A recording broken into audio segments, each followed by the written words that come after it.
Welcome now to Culture at Work on the Business Radio Network, presented by Crest Insurance, with host Matt Nelson. All right, well, welcome everyone today to our episode of Culture at Work in Tucson, proudly presented by Crest Insurance Group. And the goal of our show is where we learn from and celebrate the local businesses, nonprofit organizations, and leaders whose culture have stood the test of Tucson time. So I'm your host, Matt Nelson, and joining me here at Tucson Business RadioX studios is a fantastic panel of guests to talk about the role of mentorship in the workplace. For those of you who don't already know, the month of January is National Mentoring Month. It's an initiative dating back almost 2 decades. It was spearheaded by the Harvard School of Public Health with the goal of recognizing and honoring mentors who have helped us each grow as people, professionals, and members in our community. So I'm pleased to welcome our very first guest, my friend and colleague, Corey Williams from Crest Insurance Group. For those of you who Corey's name is familiar, you might recall memories of an obscure basketball event called the NCAA Final Four. I'm biased by virtue of age, but I'd argue, and this is something I say as a proud Sun Devil, but I'd argue that it's one of the best Arizona basketball teams of all time. So, Corey, welcome to the show. Can you tell us a little bit about how you found your way to Tucson? Well, thank you. And obviously, the Wildcats played a big part in me coming to Tucson. I originally grew up, as we discussed, suburbs of Chicago. I was recruited heavily by a lot of different universities, and Arizona was one of my top schools. I came out, took a visit, and the rest, as they say, is history. Ended up signing with the Wildcats, played out here from 92 to 96.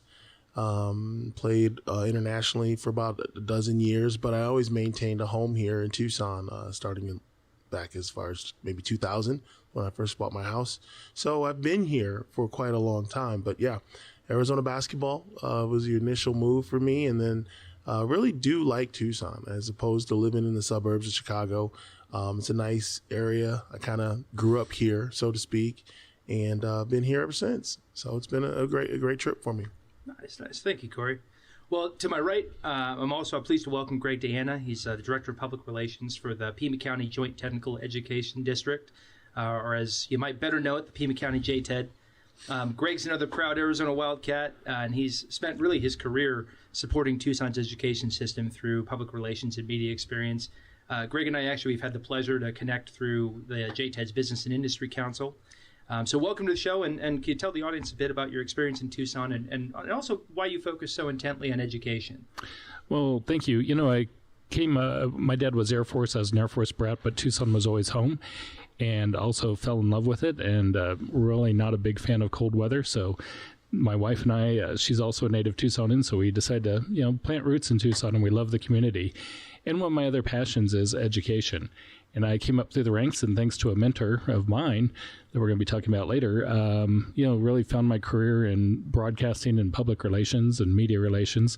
And I found out that I could put my talents to use in promoting public education. And that's what I've done for Sunnyside Unified School District, the University of Arizona, Pima Community College, and for the past 12 years, Pima County JTED.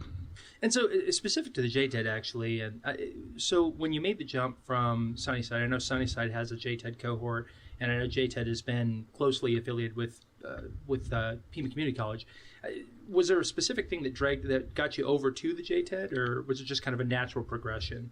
Well, actually, I was working for the University of Arizona at the Arizona Cancer Center, and I helped prepare for their 30th anniversary. And the opportunity opened up at Pima JTED. There was a brand new district, and this was a chance to be at the table when we built something from the ground up. So I always compared it to, we were building an airplane as it was taking off. We were still nailing on the wings and the tail, and we were already leaving the runway. And so it was a very exciting time, but it was also my chance to be on the ground floor of something that really does great work for the students in the Tucson area. All right. Thanks, Greg. And we'll definitely dive into JTED a bit later in the show. And so now, last but certainly not least, to my left is another friend and colleague, Carlos Chavez, with an organization that we're certainly both very passionate about. So Carlos is the Marketing and Recruitment Director for Big Brothers Big Sisters of Southern Arizona. And given the lean nature of most nonprofit organization, that title means he wears a lot of hats over there. in the business of supporting Tucson's youth. So I've been fortunate to see him at work throughout the organization over the years, and you're definitely the real deal when it comes to mentorship and leadership. But that's kind of been the case throughout your entire career in the nonprofit sector, and especially around youth, hasn't it, Carlos? Yeah, definitely. So I have been working in youth development and child welfare mentorship for the last 12 years through Arizona's Children's Association and now Big Brothers Big Sisters of Southern Arizona. And it's really just something that I feel strongly about, that people and youth in the community really just need that one person in their life to make an impact and really drastically change the future or the outcome of where they want to go. Big Brothers Big Sisters does that in a strong way by matching a youth in our community with a volunteer mentor who's really just there to guide them and show them something that they might not be able to experience otherwise. Kind of similar to the JTED program, to where they might not get those career trainings at home or have the opportunity to have somebody in their family that might have that experience. Being able to provide that to somebody in a youth in the community is huge. I agree. Like you, I've got a little that I mentor. My little is at Amphi High School, and it's crazy to think of, but trying to put myself in his position, especially right now, as fast as the world seems to be moving, the importance of having somebody to kind of help slow things down a little bit and get you to maybe back off of the sites a bit and look around at what's happening around you instead of just the day-to-day of what you're doing, especially in high school. It's a pretty busy time. So that mentor program, it's been really impressive to see it at work. And just over the years that I've been working with my little, as I'm sure is the case with yours, it's been impressive to see him develop as a young man. I'm excited for what he's going to do in the community. Yeah, it's exciting. This year is actually going to be our first graduating class. So we've been doing it for 4 years now, so it's really exciting to see where these youth are going to go and what they're going to do. We had our Voice of Potential that was just honored at our National Mentoring Month celebration last week, and she let everybody know there that she just got accepted to the U of A, and she's really excited about that, and it might not be something that she would have thought of before she started working with her volunteer mentor. Agreed. Well, so I guess before we dive straight into mentorship, maybe we can talk a little bit about each of our organizations and kind of how the organization approaches mentorship in the community, because really the topic for this month is mentorship in the workplace and the goal of kind of employee development through mentorship. So Corey, maybe share a little bit about your experience over at Crest, because that was a pretty big change for you coming from collegiate athletics, professional basketball, international basketball, and then jumping into the insurance industry. It's quite the leap. Yeah, it was definitely it was a change of pace for me. I refer to it as straight life. When you're playing pro ball, there's only 2 days of the week. There's game day and the day before the game. Other than that, Monday through Friday doesn't exist. So you don't have the conventional business week. You're just practicing and playing games, and then there's the off season, and that's it. And then going to the traditional 40-hour work week and corporate America, it was definitely, after 12 years of living that lifestyle, it was a change. And I had people that I could reach out to. It wasn't anything that was too difficult, but it took some adjusting. And I think for me, having the insurance industry explained in a way that made sense to me, what it was, the biggest appeal for me was I was used to kind of being my own guy. I had contracts. I played professional basketball. I was paid what I was worth. So a commission-based industry made sense to me. I was already competitive. We use the phrase, you eat what you kill. Mm-hmm. That's the way basketball worked for me. That's the way sports works. So it was a natural progression for me going from athletics to insurance where, hey, I'm my own guy. I do whatever I want every day, get out here and make my own success. For me, that was the appealing side of it. Now, once, learning the industry, getting licensed, and then being able to sell, that was the second side of it. Salespeople aren't necessarily born. Sometimes they're developed and created. So for me to learn how to sell, it's like, okay, these are the parts of your personality. These are your traits. This is how you apply it and convert it to money. That's where the mentorship takes place, how to sell. Everyone's techniques and methods are different. So what was great for me is when I first got to Crest, there was a guy by the name of Hank Peck who he'd been in insurance for a long time. And he took so much joy in taking me to lunch and just giving me the little bits of knowledge and kind of giving me the roadmap on how to be a broker and what his, trial and error, 30 years of trial and error for him it was just like it was like a cheat sheet. Here, this is what you do, this is what you don't do. And he took a lot of pleasure in getting me off to a good start. And I've been very fortunate in life, whether it was playing for Coach Olson or some of my coaches internationally or running into Hank Peck and Cody Ritchie. I've always had people that were more than happy to take the time to get me off to a good start. And I think that's the key. It's a selfless act, really. It's just, you don't have to do it, but there are certain people out there who are really made for it. They love to do that. So I've been fortunate in that regard. It's kind of funny that you bring up Hank is, and to the listener, I'm also in the insurance industry as I said in the introduction, and I've been doing it for about 15 years. But so Hank is a bit of an industry legend down here in Tucson. In a lot of ways, I don't know if Lute would love the comparison of being the Hank Peck of basketball. Maybe Hank is the Lute Olson of it's insurance. Quite possible. But so both of them, interestingly, you've got this generational span, right, where you've got people who are coming into something. In the case of college basketball, you've got Lute that's been doing it for decades, and every year, and really with any college basketball coach, they've got people that are coming in, young men that are coming in that are 17, 18, 19 years old, and they're, as a coach, they're not. So how did, when you first came in, obviously you come from Illinois to a new area, you're in a basketball program, you've got a coach that everybody talks about the millennial problem and communicating across generations. You've got a coach that, in a lot of ways is a mentor, but also is coming from a different perspective than you are. How is that effectively a gap that's bridged?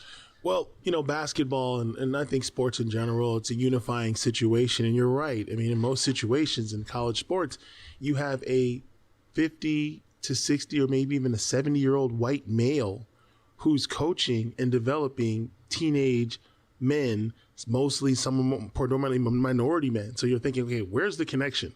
Well, the connection's football, the connection's basketball, the connection's baseball. The connection is a family atmosphere where someone is taking the time to illustrate realities and principles, because that's all really it is. It's just, hey, this is how you play successful basketball. You don't have to like me. I like country western. You like rock and roll. I like veal parmesan. You like hot. We don't have anything in common. I'm a 65-year-old white guy, but I'm teaching you some principles in the real world that you're going to come up against, and you need to be able to understand them and interpret them and navigate them. And what you don't realize at the time is, coach is tough, or, my boss is tough. But the things that they're teaching you, they're universal. So that's the common ground, is you want to become good at your craft. I'm giving you some principles and ideals that will help you. Now, you can take or leave them. That's the part that's always interesting. Take it or leave it. Mentoring is kind of that way where you're like, this is the reality. If you don't do X, then Y. If you do Y, then X. And then you step back and you let the person experience it on their own. Whether you have success in sports or you have success in sales, that's really not on the mentor. The mentor's job, I think, is to provide the structure and show you the roadmap. Hey, here's the map. You can go left, you can go right. My experience is left is better. Then, and you give them that. And then a lot of people will come back and tell you, you get the feedback. But the connection for the generational gap between, demographics is always the sport. The coach, his goal is to be successful. The mentor's goal is to be successful. So that unifies them. Now it goes in terms of by what method? Well, who's the only one with experience? The coach. So it's the coach's method. And then the coach's method, you look back and you're like, man, I'm so glad I played for him. I went to 2 Final Fours. I got a Pac-12 champion, Pac-10 championships. Some of our guys went on to the NBA to make millions. And they will tell you in a heartbeat, it was because of Coach Olson. In terms of skill, there's thousands of guys playing college ball, but then there's only a handful of us learning at the foot of someone at his level. So then our lives are changed forever. Their children's lives are changed forever. They've got generational wealth now because they spent 48 months with Lute Olson. And that's on the far end of mentorship. That's an extreme example. Sure. But I think you can apply it to most situations.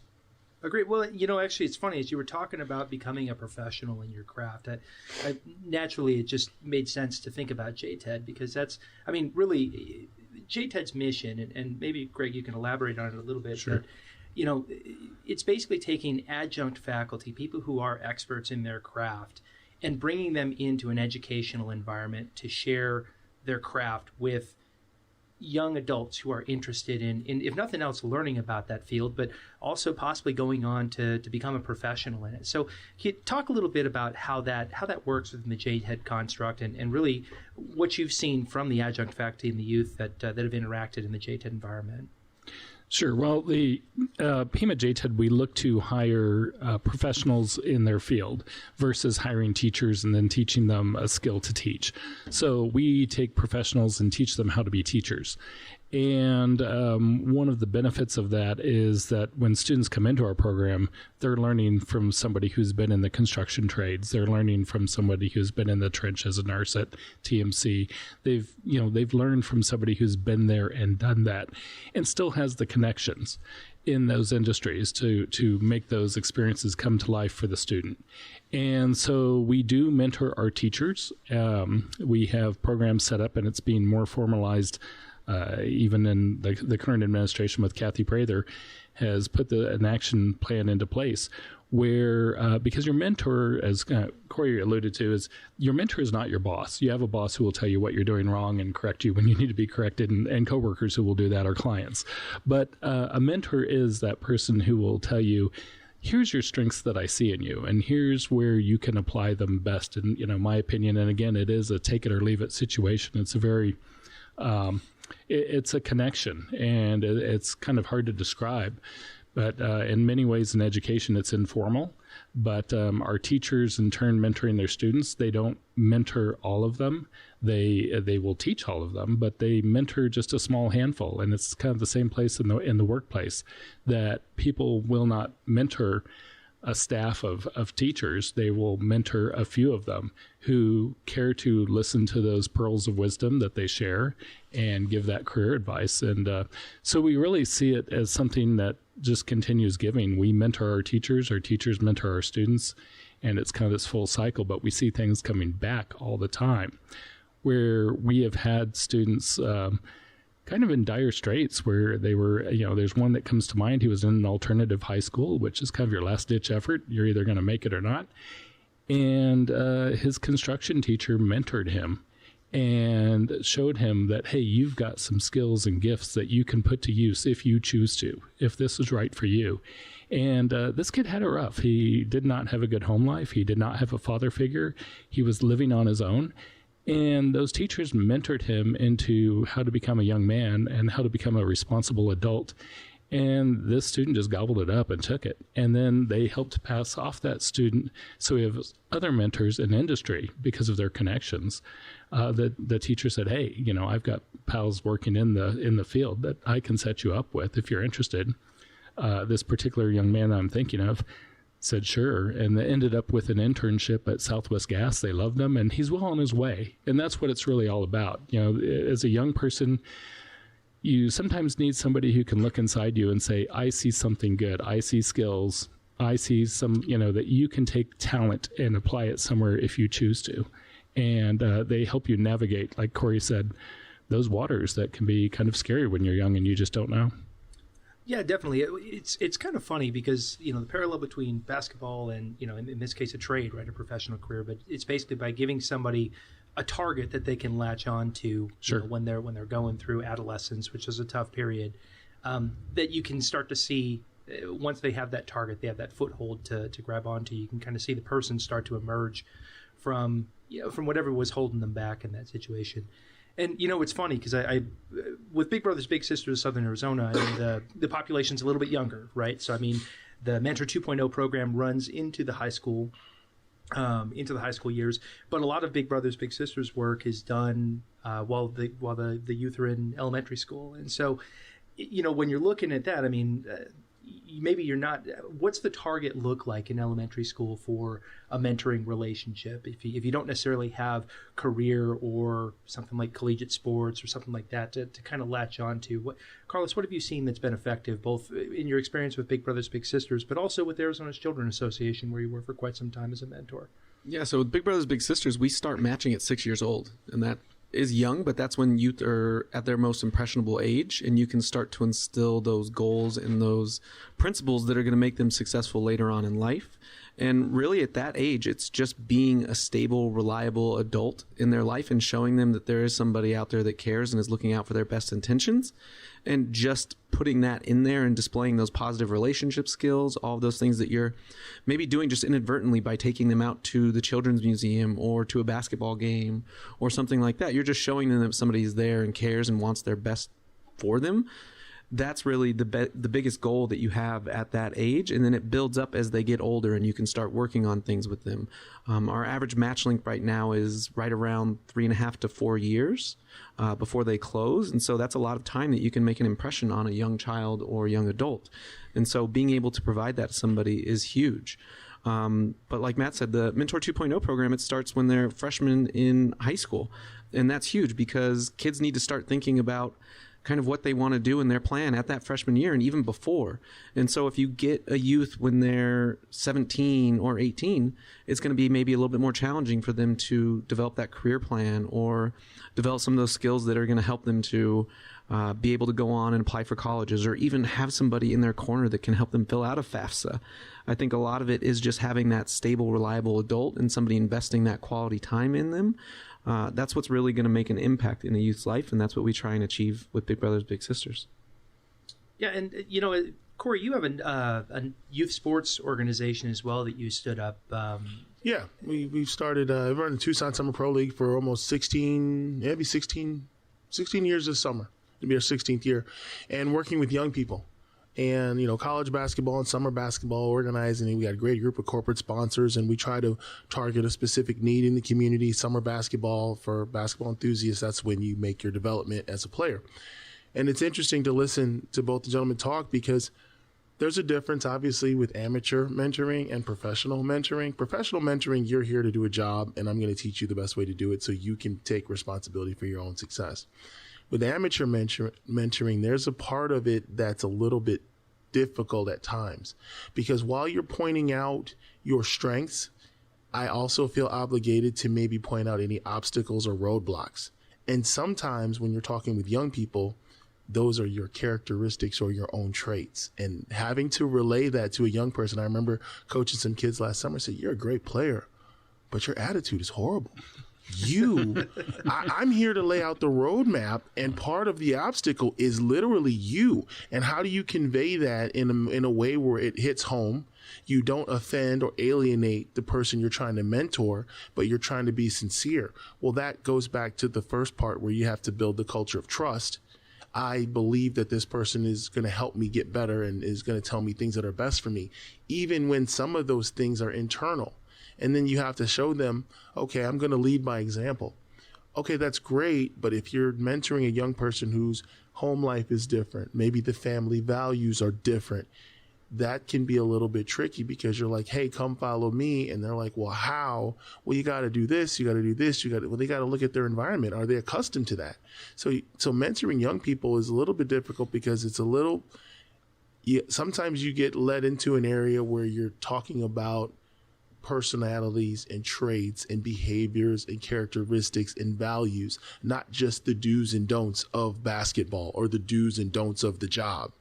And telling someone this is vital to your success, the ability to listen, the ability to play by the rules, the ability to have a good work ethic, the ability to be kind to others and be respectful. When you're talking about values, well, now you've kind of crossed that mentor parenting line is blurred, and that's a very difficult place to be in. And it takes a special person to still want to do that.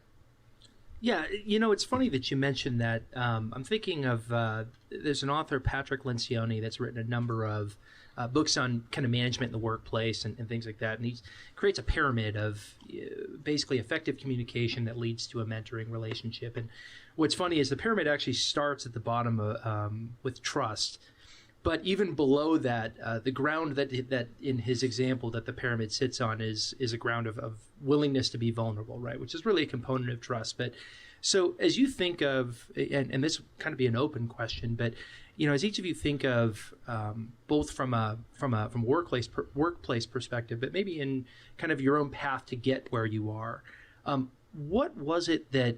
Can you think of a specific moment where a switch flipped and you said, you know what, I trust this person enough to be vulnerable with them and talk about where I might need to develop so that we can move on to the phase of trying to identify and agree upon areas where I can work and develop. And maybe for this one, maybe we'll open it up with you, Greg, if you don't mind.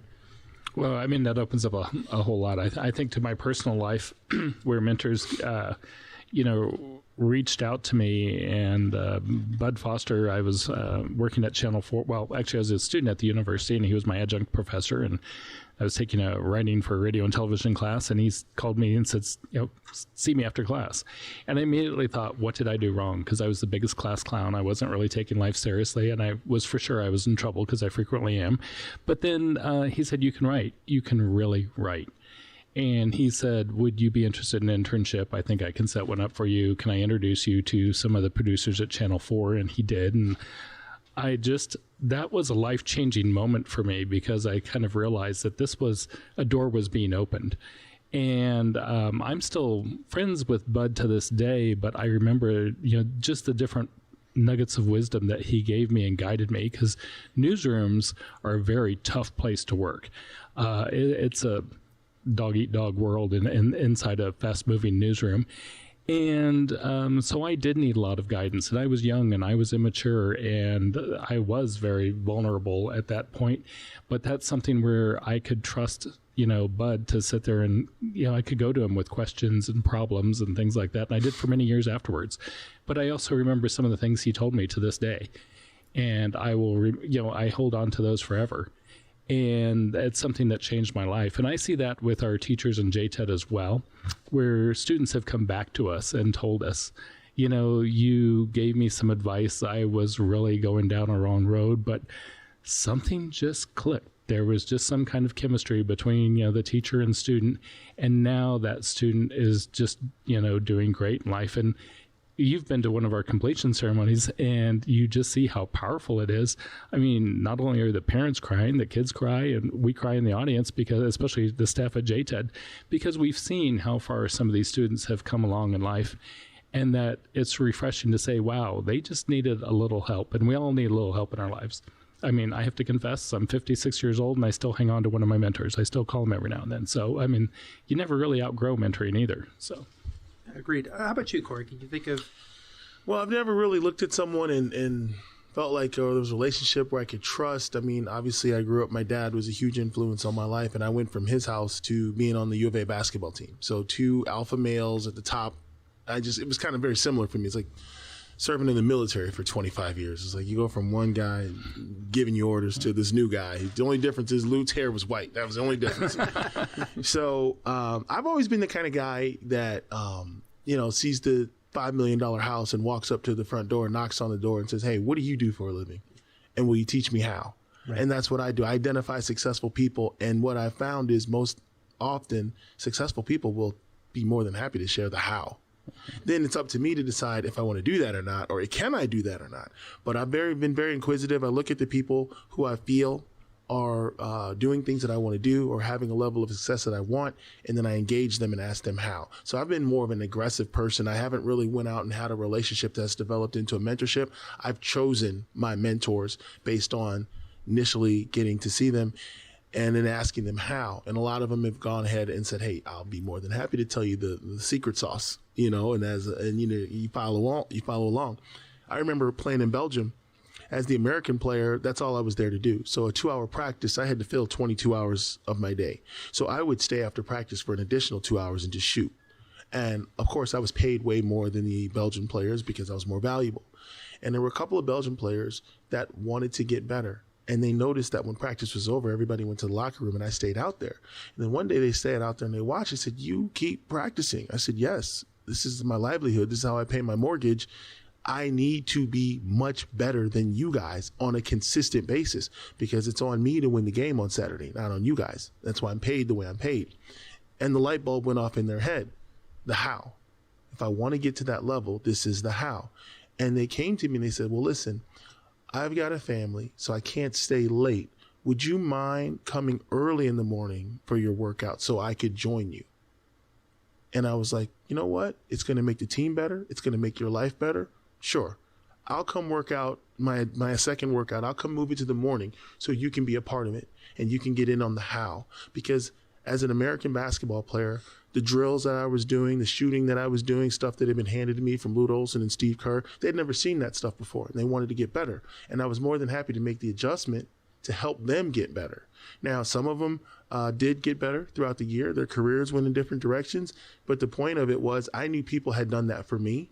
So I was happy to do it for someone else.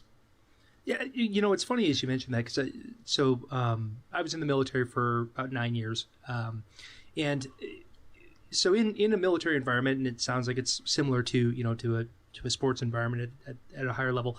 There's an expectation that's placed upon you that if you have a question, you need to go seek it out and find it.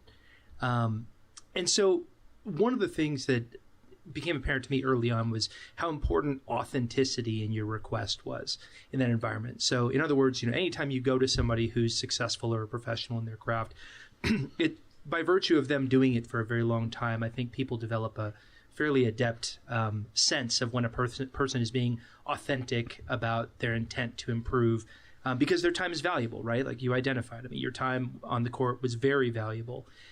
So how did you, or how do you, especially with the youth you work with now, work on that ability to request help authentically and follow up on it?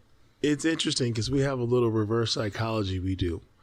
When I work with young people and kids, I understand that there's a lot of stuff they don't know, and I understand the stuff that they do know. And I make random statements that cover both categories. So what I'm trying to do is I'm trying to create an atmosphere where they feel like there are no dumb questions. Coach will tell me anything. He talks about the stuff that I know. He talks about the stuff that I don't know. He never mentioned this, so let me go ask him because he's an open book. So you create the atmosphere of the open book, and it fuels their, inquisitiveness, I guess is the word I'm looking for. I don't know. But they'll come to you and say, hey, coach, I got a dumb question. Oh, there's no dumb question. What do you want to know? On that play, am I supposed to? And you're like glad that they acknowledge their blind spot and were comfortable enough to bring it to you. And in the professional atmosphere, we don't always see that. It's like, hey, I'm not good at spreadsheets. Maybe I should just hide over here in my cubicle and not let anybody know because this is the real world. This is the adult world. And you want to go get better at a certain job skill or something. But in sports, because the ultimate goal of everyone is success, you're almost compelled to bring out your weaknesses and ask those questions even. And then the other thing is with coaching, we're going to go over the basics the first month of practice. We're going to go over the basics in month 2, month 3, month 4. If you come to me in month 6 with the same question, then I know you're not paying attention. So right. Some coaches get irritated with that. But yet still, they know my team's only as good as our weakest player. And it's the same in business. So stepping out of the shadows, having enough confidence and trust to kind of be vulnerable, like you said, and lower and ask that stupid question, that's a difficult position for a lot of young people to be in. I've had young people ask me basic questions, life skill questions that had nothing to do with basketball, but because I was their coach, they came to me and said, hey, coach, I got to ask you something. And it's totally about something in their life. Mm-hmm. But this is a guy who tells the truth, unfiltered, and I think I can bring it to him and get a straight answer. And that's what a lot of young people are looking for, is the straight answers. Yeah. It's funny because I didn't play basketball, obviously. You can't see because we're on radio, but I am not a tall man. But I played football. And, one of the things that always kind of struck me playing football was, you'd miss a block. I was a defensive lineman. You'd miss a tackle, or if you were on the offensive line, you'd miss a block. And, that compartmentalized failure was just something that it's, you'd say, oh, I failed at this. And it'd be like, well, of course you did. Like there's a bunch of people moving around at the same time. There's going to be a lot of individual instances of failure. Now, the thing is what did you learn for the next down? and I would suspect that it's the same way in basketball. It's like, I turn the ball over, I missed a shot. Okay, yeah, that's going to happen. If you're shooting the ball, you might miss it on occasion. But we treat, a lot of times, it seems, the workplace or school or something like that, where, an instance of failure is something that you would have to hide or you run away from, as opposed to something that's just a byproduct of doing something. By virtue of you taking action, you're going to make mistakes, and that's how you learn. And you're coming up on your first sales meeting, correct? I am. Yes, so at Crest, yes. We have a ritual every month where we have a meeting and we Skype in all the offices and we go around. It's legitimately a round table where you talk about what you sold. And it could easily be a spreadsheet that gets emailed around, but the purpose of that goes back 30 years to when Cody first got in the industry. Having you come into a room with your peers and talk about what you sold is accountability, and you can't escape that. And so you can hide for a little while, but every 30 days you got to walk into a room and tell people you got a goose egg, you didn't sell anything. We don't stand over you to make you go work. We don't check your phone. We don't check if you're in your office. We don't do any of that. But we do have a meeting every 30 days. And the flip side is true. You go out and sell a whole bunch. You come in that meeting, say what you sold. Nobody cares. You can be posting pictures from Cabo San Lucas. But if you're a successful broker, we don't care because we really don't want you in the office. We want you out selling. So that accountability, hiding that happens in a lot of institutions where people have skills that maybe they're trying to blend in. Well, the company's doing good, so who cares if I don't know how to do this skill or do that skill, or, I'm going to have someone else do it. That's a difficult thing because you want your people to feel comfortable enough to come to you to develop how to develop young people, which is America's challenge, not just yours. Yeah. It's the challenge of the nation. Sure. Because I don't think kids are any different than they were 50, 60 years ago, but they just have a totally different set of challenges than the other generations may have had. And I can't imagine what you guys must go through. I hear conversations out of young people that blow my mind, like literally. Why are you talking about that at 11? Why have you seen that at 9 years old? Why are you thinking that way at 12? So when you talk about being a mentor to a young person, it's totally different than I can imagine in the professional ranks where you're dealing with adults. Because if the adult doesn't pan out, chances are it's their responsibility. They got to fix it. But with kids, it's just a whole different ballgame. I'd like to tag on to that if I could, Matt. One thing that we instituted at JTED and through our superintendent is a growth mindset. And that is that mistakes are the way that you learn. So mistakes are a necessary part of life because if you're not making mistakes, you're not growing. And we started this with the staff, but what's interesting is it has gone through to the students, and now our students, we're seeing them, that they're embracing this growth mindset. So when we see students out in the field, we'll hear them refer back to those principles of, I really, I built that construction problem or project completely wrong, but boy, did I learn from it. I'll never do that again. And they're exhibiting signs of embracing the growth mindset of that it's okay to make mistakes. We all make mistakes, but are you learning from those mistakes, and how will you correct it next time, and how will you approach it differently? And I think that plays into mentorship, is letting people know that, life's not going to be perfect. You're not going to be perfect. It's okay to make mistakes. It's how you approach those mistakes and how you rebound and come back from them. That's what's key. And giving people that confidence that, it's going to be okay. We're going to solve this, and we're going to get through it. And how will we do it next time? And so I think those things are key. Yeah, agreed. Well, and, Carlos, we've been talking a lot about, mentorship in young people, and, in an environment, like Big Brothers, Big Sisters. I mean, you've got a situation where strangers are being pulled together, and it's a relationship that has to evolve very quickly just by virtue of the amount of time that the mentor has to interface with, with the youth. So how does that work? And can you tie that maybe to some of your experience, developing a trusting relationship with, whether it's a mentor or an organization to kind of get you to where you're at? Yeah, so with Big Brothers Big Sisters and other organizations that I've worked in mentorship, it was really a joint effort between the volunteer and the mentee. And so in all of the cases that I've been a part of, everybody has to be on the same page and be willing to participate. If you have a youth in there or somebody that's going to get mentored and they don't necessarily want to or they're not open to it, it's not going to be something that's successful and they're not going to be receptive to what they're hearing. And so having that from the start is really important, and it allows you to build that relationship pretty quickly because everybody's there for the same thing and for the same reasons. And from personal experience, I have kind of a similar situation or a little bit different situation, I would say, to some of the people that we've talked to. And then I'm very familiar with the way that the kids grow up from the JTED program and then Big Brothers Big Sisters as well. So at a very young age, at around 8, I was removed from my family. And then moved in with, it was a babysitter at the time, and was raised by them up until 18, and we did an adult adoption. But I had other siblings that didn't turn out as successful as I am. And I was always asking as I was growing up, okay, and as I got older, what was different in that relationship that I had with you guys than my siblings who didn't turn out to be as successful and had issues in other areas? And they really said that since that young age, I really had a desire to be different from where I came from. And I was open and receptive to what was happening around me. And a lot of those people that helped raise me are still mentors to me to this day. I go to them whenever I have any job changes or thinking of a career move or just really any kind of personal things in life. And those mentors were brought into my life, not by choice. They were there and they were supportive and they helped me out. And I correlate that a lot with what I do with Big Brothers Big Sisters and my other organizations that I've worked with. I've always wanted to be there for youth that might have been in the same situation and be able to help and support them in that area.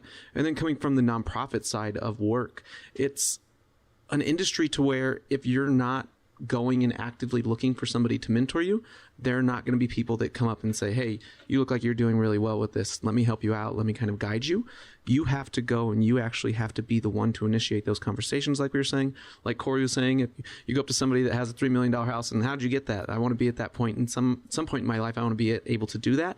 You have to find that person and that successful person within that nonprofit organization that you can link yourself to and get them to help you grow. In nonprofit organizations, and you guys might be aware of this, turnover is really, really high in those organizations, especially in child welfare and issues where you're dealing with crisis situations and family things. It gets very stressful. And the biggest thing that I took from a lot of that was from those mentors was not necessarily best business practices or those kinds of things, but it was more emotional stability and how to remain in a career that is so stressful and be successful in it over time, because burnout is real. And if you don't know how to deal with those things, it's huge. So being able to find people to facilitate that through my nonprofit career was huge. And then I had to go out and find other mentors to help me from the business side of things, because they might not necessarily be experts in that field, but they're experts in the emotional side of things. And so having mentors throughout my life and people to guide me has just really been what I've done. I didn't even notice that it was something that I was doing until probably 5 or 6 years ago, that I had all these people lined up for different scenarios, and I was using them and using their resources and their knowledge for different purposes. But it's huge, and having people in my life have really, it's really made an impact and got me to where I am, which is I'm thankful for. Yeah. And Matt, you're in benefits too. So we do employee benefits. So we deal with a lot of HR directors, and I can tell you that their biggest challenge is what you just said, burnout and turnover. And I don't care how extensive your onboarding process is or your interview process is, it's never going to be enough time to gauge someone's desire, someone's ability to ask for help, someone's work ethic. You're trying to get that in a snapshot in a couple of interviews and a few emails, but you really can't get that picture until that person gets in there and you're like, this is a person that's going to grow from a 2 to a 10. Because it's in them to do that. This is a person that's going to seek out help. This is a person who takes pride in their work. This is a person who's going to really push themselves. So in the professional realm, mentors are important because HR, they're kind of like zero sum. I hired you, I fire you. If you don't pan out, we move on. Mm-hmm. But the mentor says this is someone who probably, if left to their own devices, might get let go, but I'm going to step in and help. And that helps the company. And so it's a huge factor. It's less expensive to help mentor somebody than train a new employee. Absolutely. So there you go. Yeah, absolutely. I'm reminded, and it's funny because you were talking about Big Brothers Big Sisters, obviously, and really I think the community services industry as a whole, human services industry as a whole, nonprofit and for-profit. I mean, it's a mission-driven industry, right? And so I'm reminded of so in my in my 3 weeks now at Crest, I've been in the industry for 15 years, but in my 3 weeks now at Crest, Cody, the first time I met him a little over a year ago, he had a saying that I really latched onto, and it was something that it seems like he's really infused throughout the organization, but I think it's a good mission statement. It's if we do well, then we can do good, and that seems to have a correlation to mentorship, where it's kind of this evergreen tree, right? That basically, if as a mentor, or basically as somebody who's searching for a mentor, when you develop that level of success in your life because of the mentors that inspired you, and you're able to turn around and give back. I mean, it's basically by creating success, it creates more success. And so when I think about Tucson as a community and really how many organizations here either touch mentorship or have made it central to their mission, it seems like if we're looking for, as Corey, you said, the secret sauce, I mean, it really seems to be in developing that sort of a culture within your organization. So, for each of you, if you think back on instances where an organization you've been a part of has been either highly successful or perhaps even highly unsuccessful at cultivating an environment where people can develop and you can get that evergreen cycle of mentorship, success, development, what do you feel has been the secret sauce in doing that? We've talked about trust, and it seems like above and beyond trust, there has to be an element of candor, honesty. Do you feel that there's a system to it? Is it something where you feel it's better to let it just kind of happen organically, where you don't have a structural mentorship process? Or is it something that you feel you have to be intentional doing in an organization? And maybe, Greg, we'll start with you. You seem to be nodding along. Well, I totally agree with it. And I think that part of it, I'm in an organization now that is highly successful and we're doing great work, because mentorships are allowed to take place. And part of it is sometimes we get into a scarcity factor and people don't want to share what they have because they think, well, gee, if I share this, then you'll have it. And when you're talking about the secret sauce of mentorship, it's not about that. My mentors never cared that if I knew as much or more than they did. They never cared whether I became more successful or not than they were, because they were very self-confident in what they do. And they're very good at what they do. And it wasn't about that. And I think if you put that aside and you're very generous with your knowledge, that goes a long way for the entire organization. As Corey said, about helping those players earlier, it helped him because they became a better team. And that just helps everybody. It comes back to you. And some of my mentors, I had dinner recently with one of mine, and I picked up the check, and he's like, no. And I said, yeah. I said, you don't understand all that you've done for me. And he's like, oh, I said something halfway intelligent maybe once or twice. And I'm like, no, but it was much more than that. And so I think sometimes we give advice and we share our knowledge with people, and we don't even understand what the impact that it's going to have on somebody. I once had a kid, working with me, and he had these horrible red bumps on his face. And I said, how are you shaving? And he told me, and I'm like, no, you're doing it completely, and but then he came back years later and he said, you were more of a father figure to me than my own dad. And I was blown away. And I'm like, well, what? And he said, you taught me how to shave.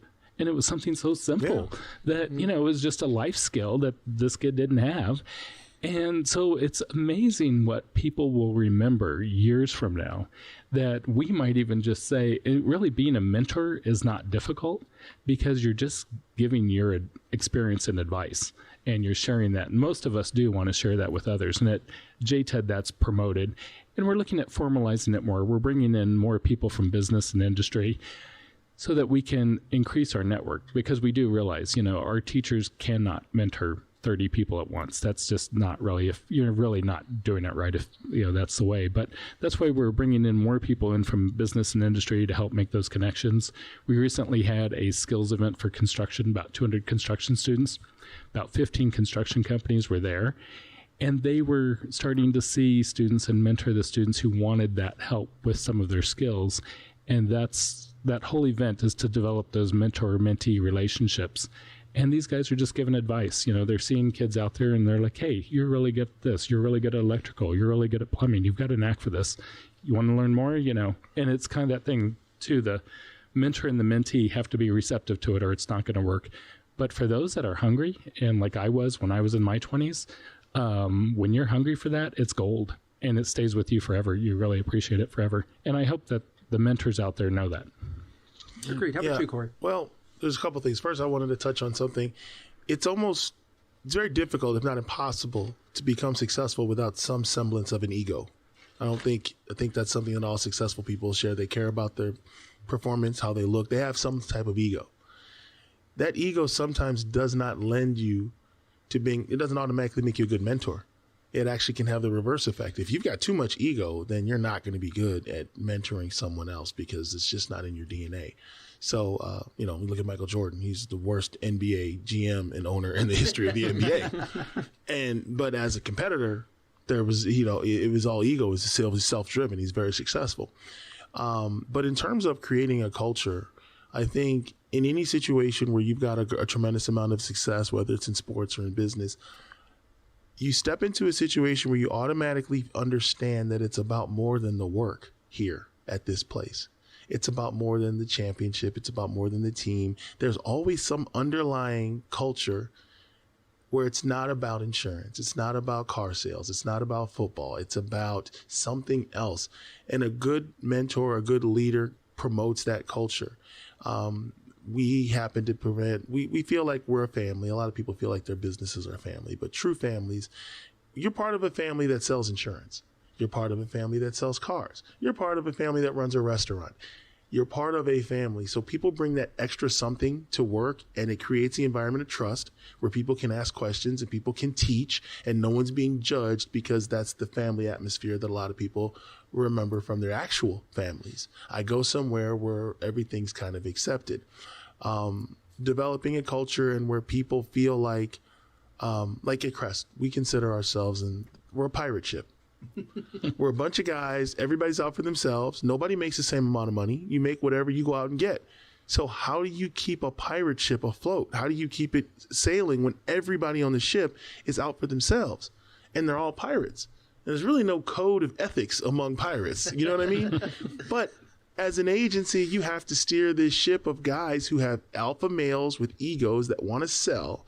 How do you keep them together? How do you keep them thinking about themselves and the team at the same time? I'm proud to say that we've done a great job of that at Crest. Guys know that they're part of a team. If I have success with an account, I'm going to share that with you so you have the same success. I'm not going to get your paycheck, but I don't care. We're on the same team. So when you walk into a room and you land an account or you're successful, that reflects on me. That culture, that's the only type of person we hire. And if you don't fit into that, if you don't understand that, then it's not a good fit for you. And we got a lot of people who just churn and burn. They just want to come in, don't want to speak, do my job, give me my money. Maybe this isn't the agency for you because you may have a younger broker or someone that comes to, hey, I had that same problem. What did you do? Well, I don't got time to talk to you. I got to go to a meeting and I'll be back later. It's not the kind of guy we want. And Cody's done an outstanding job of picking people who want to be successful. But they want to be successful in a team framework. And it's a challenge. It's really hard because that's a rare type of person that wants individual success, but will take the time to teach, to answer questions, to share, to learn. I mean, we got guys that have been in the industry 40 years. They've forgotten more about insurance than we'll ever know. And I can knock on their door, walk in and ask them a stupid question. And they'll look at me for a couple seconds and be like, you know you're supposed to know this, right? And then they'll tell me. But it's like working in the Library of Congress of insurance because everyone will share all their information. And you're not going to take any food off their plate. So that's that culture of more than insurance, more than business, more than work, being a part of a team. It sounds cliche. It sounds corny, but that's the difference between the top organizations and the rest.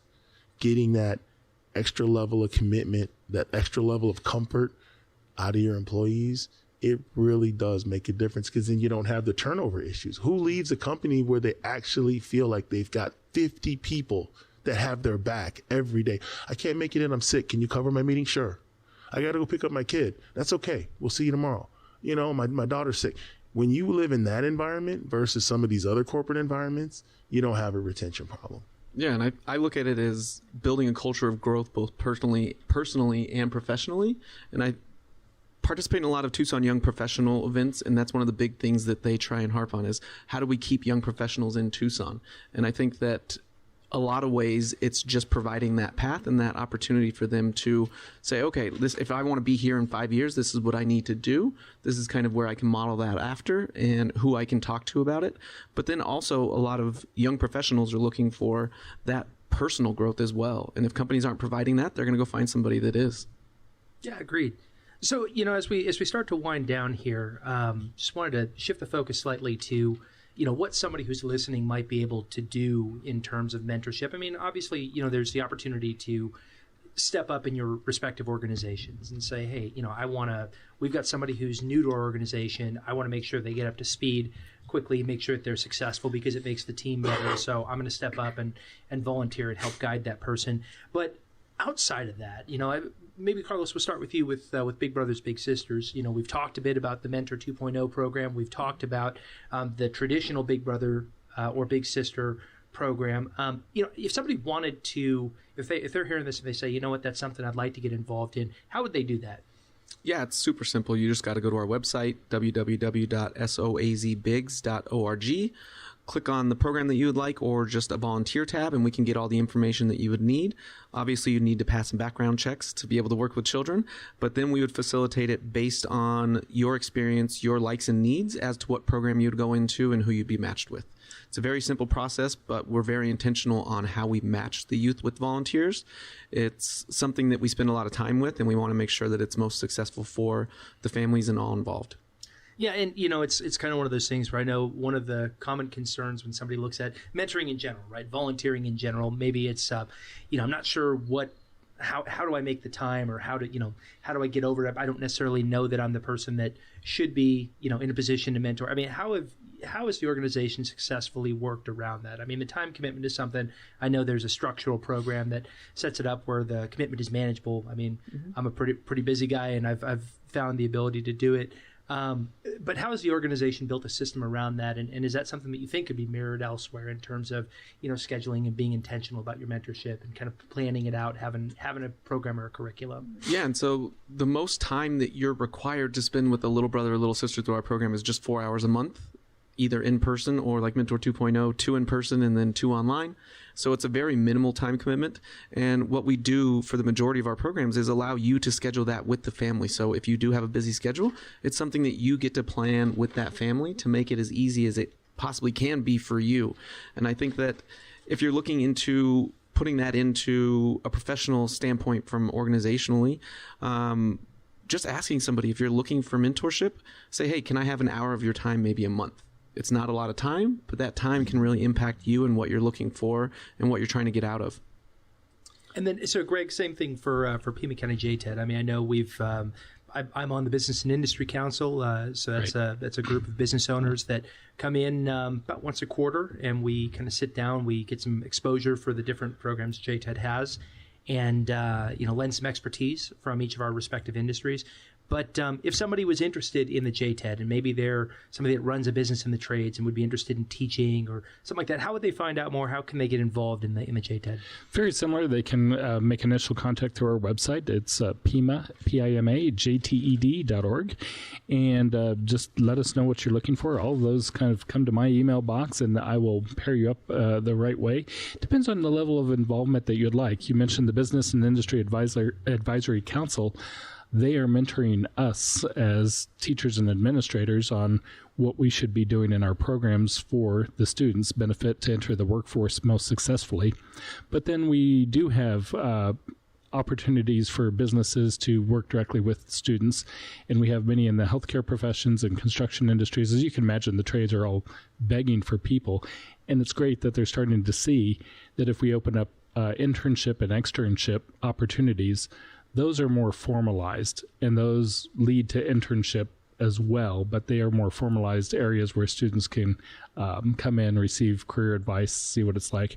And also it gives business owners the opportunity to meet our students and see if there's a good fit for a working relationship that's the ongoing career. So there's many different levels that businesses can be involved. Okay. And then, Corey, I know we're as we're sailing the pirate ship around. I mean, it's if you're willing to pick up an oar and you're interested in the insurance industry, certainly, I mean, Crest is a great agency. But also with your youth sports program, I mean, if somebody wanted to learn more about it, if they wanted to participate in it, how would they find you? Well, we're online, TucsonSPL.com. It's our website. We get a lot of contact from parents and volunteers, and we do an internship program with the Pasquiyaki tribe where we take 20 teenagers every year.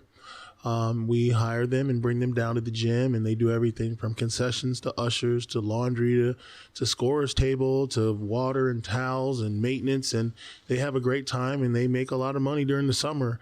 But TucsonSPL.com is our website, and they can find us there. And, to Greg's point, you never know. Be open and think more of yourself, because you never know who you may affect. You may do something that seems pretty insignificant, but it may turn out to mean a whole lot to someone else, and we try to keep that in mind. I remember last year at the pirate ship, one of our account managers just emailed out a spreadsheet she had worked on. Hey, guys, if you ever need this. And it was a godsend. It saved us thousands of man hours in terms of spreadsheeting. And it was just something she threw out there, and it ended up being helpful. So, don't be afraid to step out there and do something, because you never know, it could affect someone in a big way.